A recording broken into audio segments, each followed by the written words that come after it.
नमस्कार, मैं अंजना और आप देख रहे हैं वास्तव न्यूज। आइए एक नजर डालते हैं आज की बड़ी खबर पर। ऐतिहासिक विजयपुर शहर के बम्बलक्षी इंडी रोड के करीब श्री महाराणा प्रताप की मूर्ति का हिंद सैलून से उद्घाटन नहीं हो गया। आखिर वजह क्या है? क्यों खामोश है प्रति राजनीति के लोग? हिंदू प्रति संगठन क्यों उद्घाटन प्रति खामोशियां जता रहे हैं? कई सवाल। महाराणा प्रताप की मूर्ति पर बेइज्जती की बातें शहर में होने लग गई। अब महाराणा प्रताप के चाहने वालों का कहना, शहर के विधायक बसावन गौड़ा पाटिल यत्नाल जल्द से जल्द ही उद्घाटन ना कर सके। उद्घाटन नहीं हो गया, महाराणा प्रताप की मूर्ति सरकार और राजनीति अधिकारों के विरोध आंदोलन हो जाएगा कहा। महाराणा प्रताप मूर्ति स्थापना ಅದು ಕೆಲವೊಬ್ರು ಸಂಘ ಸಂಸ್ಥೆಗಳು ಒಂದಾಗಲಾರ ಕಾರಣಕ್ಕೆ ಅದು ಉಳಿತ್ರಿ. ನಿನ್ನೆ ನಾವು ನಮ್ಮ ಸಮಾಜ ವತಿಯಿಂದ ನಾವು ಶಾಸಕರಲ್ಲಿ ಹೋಗಿದ್ದೆವು. ಸನ್ಮಾನ್ಯ ಶಾಸಕರು ಆಯ್ತು ಮೇ 18ಕ್ಕೆ ಓಪನಿಂಗ್ ಮಾಡೋದು, ಅದ್ರ ಒಳಗಡೆ ನಾನು ಕೆಲಸ ಮಾಡಿಸ್ಕೊಡ್ತೀನಿ ಅಂತಂದ್ರು. ಈ ರೀತಿಯಾಗಿ ನಾವು ನಿನ್ನೆ ಆಶ್ವಾಸನೆ ಕೊಟ್ಟಾಗ ವಾಪಸ್ ಬಂದೆವು. ಈಗ ಬಹುಶಃ ನಾಳೆ ಕೆಲಸ ಚಾಲೂ ಆಗ್ತದೆ.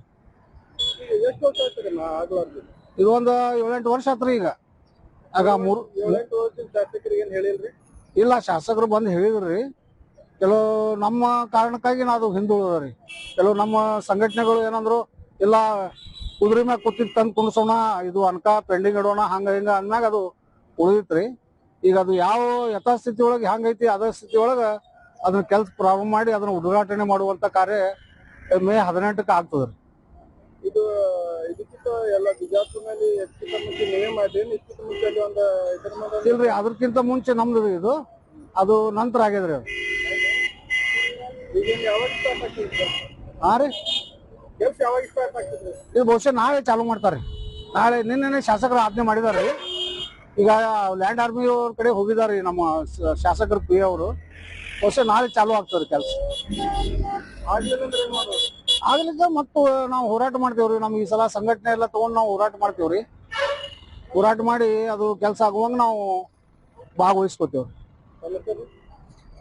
ನನ್ನ ಹೆಸರು ಬಲಭೀಮ ಬಿ ಸಾಳುಂಕೆರೆ.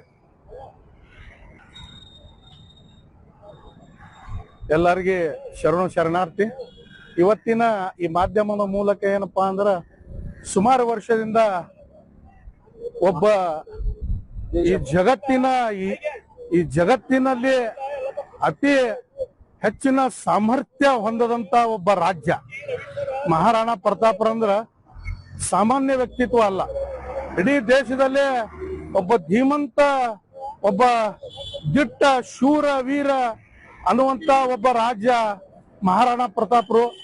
ಅವರ ಮೂರ್ತಿಯನ್ನ ಪ್ರತಿಷ್ಠಾಪನೆಯ ಒಂದು ಸುಮಾರು 7ರಿಂದ 8 ವರ್ಷಗಳ ಕಳೆದರೂ ಕೂಡ ಇಲ್ಲಿವರೆಗೆ ಕೆಲವೊಂದ ಕಾರಣ ಸಮಾಜಮುಖಿ ಇರುವುದರಿಂದ ಆಗಿರ್ಲಿಲ್ಲ. ಈಗ ಈ ಜಿಲ್ಲೆಯ ಶಾಸಕರು ಹಾಗೂ ಈ ಸರ್ಕಾರದ ಅಧಿಕಾರಿಗಳು ನಿಗಾ ವಹಿಸಿ ತಕ್ಷಣನೇ ಇಲ್ಲಿ ಆದಷ್ಟು ಬೇಗನೆ ಈ ಸಣ್ಣ ಸಮುದಾಯಕ್ಕೆ ಒಂದು ನ್ಯಾಯ ಕೊಡಿಸುವಂತ ವ್ಯವಸ್ಥೆ ಆಗ್ಬೇಕು. ಇಲ್ಲಿ ಭವ್ಯವಾದ ಒಂದು ಪುತ್ಥಳಿ ಅನಾವರಣ ಆಗ್ಬೇಕು, ಒಳ್ಳೆ ಗಾರ್ಡನ್ ಆಗ್ಬೇಕು. ಈ ತರ ಇಲ್ಲಿ ಇರುವಂತ ವ್ಯವಸ್ಥೆಯನ್ನ ಬದಲಾವಣೆ ಆಗ್ಬೇಕು. ಇಲ್ಲಿ ಇರುವ ಜನರಿಗೆ ಮಹಾರಾಣಾ ಪ್ರತಾಪರು ಏನದಾರ ಅನ್ನುವಂತ ತೋರಿಸುವಂತ ವ್ಯವಸ್ಥೆಗಳ ಈ ಸಮಾಜಕ್ಕೆ ಆಗ್ಬೇಕು. ಈ ತುಳಿತಕ್ಕೆ ಒಳಗಾಗದು ಅಂತ ಸಮಾಜಗಳು ಇವೆಲ್ಲ ಇವತ್ತು ಅನೇಕ ವರ್ಷದಿಂದ ಸಮಾಜಗಳು ಹಿಂದುಳಿದವು.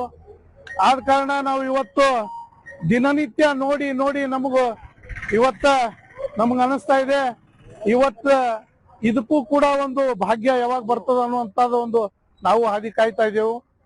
ದಯಮಾಡಿ ಈ ಸರ್ಕಾರಕ್ಕೆ ಹಾಗೂ ಈ ಅಧಿಕಾರಿಗಳಿಗೆ ಹಾಗೂ ಶಾಸಕರಿಗೆ ನಾವು ಒಂದು ವಿನಂತಿಯನ್ನು ಮಾಡ್ಕೋತೇವೆ. ತಕ್ಷಣನೇ ಈ ಪುತ್ಥಳಿ ಒಬ್ಬ ಮಹಾನ್ ಶೂರ ವೀರ ಮಹಾರಾಣಾ ಪ್ರತಾಪರ ಪುತ್ಥಳಿ ಅನಾವರಣ ಆಗ್ಬೇಕು ತಕ್ಷಣನೇ ಅಂತ ಹೇಳಿ ನನ್ನ 2 ಮಾತುಗಳನ್ನು ಹೇಳಕ್ಕ ನಾನು ಬಯಸ್ತೀನಿ. ನನ್ನ ಹೆಸರು ಸೋಮು ರಣದೇವಿ, ಸತ್ಯಶೋಧಕ ಡಾಕ್ಟರ್ ಅಣ್ಣಾಭಾऊ ಸಾಠೆ ಸಂಘಟನಾ ಸಮಿತಿಯ ಸಂಸ್ಥಾಪಕ. ಜೈ ಭೀಮ್, ನಮೋ ಬುದ್ಧಾಯ. खबरों में अब तक के लिए बस इतना ही। फिर मिलते हैं एक ऐसी ही बड़ी खबर के साथ। तब तक के लिए नमस्कार और देखते रहिए वास्तव न्यूज। अगर आपको वीडियो पसंद आई हो तो लाइक करें व शेयर करें। ऐसे लेटेस्ट अपडेट पाने के लिए बेल आइकन को प्रेस करना ना भूलें। अगर आप हमें फेसबुक या इंस्टा के माध्यम से देख रहे हैं तो हमारे पेज को फॉलो जरूर करें। धन्यवाद।